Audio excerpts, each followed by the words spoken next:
తాడేపల్లి పెద్ద డైరెక్షన్లోనే తిరుమల పరకామణి కుంభకోణం జరిగిందని టీడీపీ పొలిట్ బ్యూరో సభ్యులు బర్ల రామయ్య ఆరోపించారు. 384 రిజిస్టర్ చేసి రిమాండ్కి ఎందుకు పంపలేదు? ఎక్స్టార్షన్ కేసులో మీరు 41 నోటీస్ ఎందుకు ఇచ్చారు? రిమాండ్కి పంపిస్తామనే కదా ఆసుపత్రికి పంపారు. 41 నోటీస్ ఇచ్చేటట్లయితే ఆసుపత్రికి పంపాల్సిన అవసరం లేదు కదా.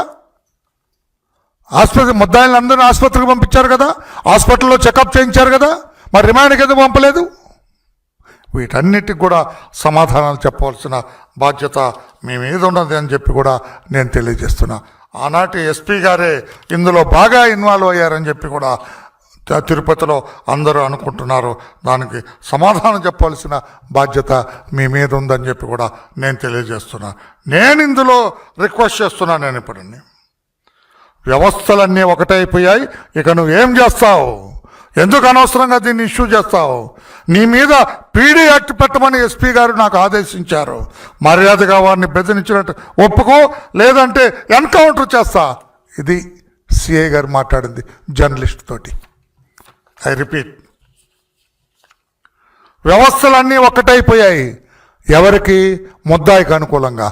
ముద్దాయి ఎవరు? పరకామణిలో కొట్టేసినవాడు. ఇక నువ్వేం చేస్తావు? ఎందుకు అనవసరంగా దీన్ని ఇష్యూ చేస్తావు?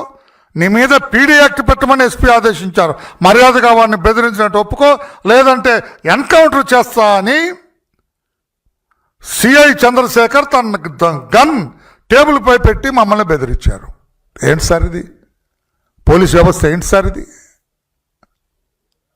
దీనికి నేనంటున్నా, నేను అంత ప్రాధాన్యత కలిగిన వ్యక్తి.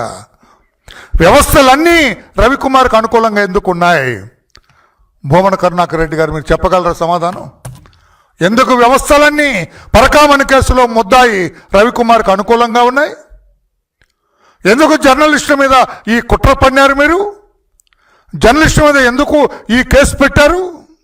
వీటన్నిటినీ చూస్తే ఏదో పెద్ద కేసు ఈ పరకామణి దొంగతనం. జగన్మోహన్ రెడ్డి గారు అన్నట్టుగా చిన్న కేసు ఏమాత్రం కాదు. వీళ్ళు అగ్రీ విత్ మీ? భువన కరుణాకర్ రెడ్డి గారు ఒప్పుకుంటారా?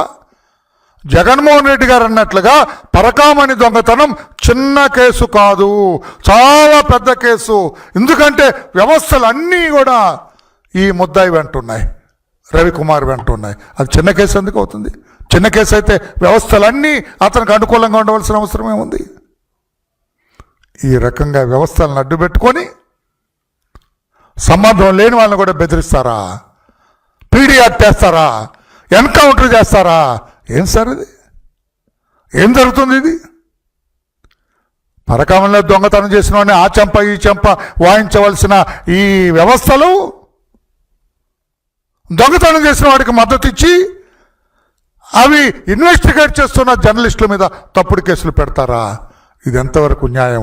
అందుకే నేను రిక్వెస్ట్ చేస్తున్న సిఐడి చీఫ్ రవిశంకర్ అయ్యన్నార్ గారు, మీరు ఇప్పటికే బ్రహ్మాండంగా దర్యాప్తు చేస్తున్నారు. ప్రజలందరూ కూడా మీరు స్వామివారి సొమ్ము కొట్టేసిన వాడిని, అక్కడ జరుగుతున్న వ్యవహారాలను బ్రహ్మాండంగా చేస్తున్నారన్న నమ్మకం రాష్ట్ర ప్రజల్లో ఉంది. ఈ కేసు కూడా దర్యాప్తు చేయాలి. ఈ కేసులో వ్యవస్థలన్నీ రవికుమార్కి అనుకూలంగా ఎందుకున్నాయి? దర్యాప్తు చేయండి.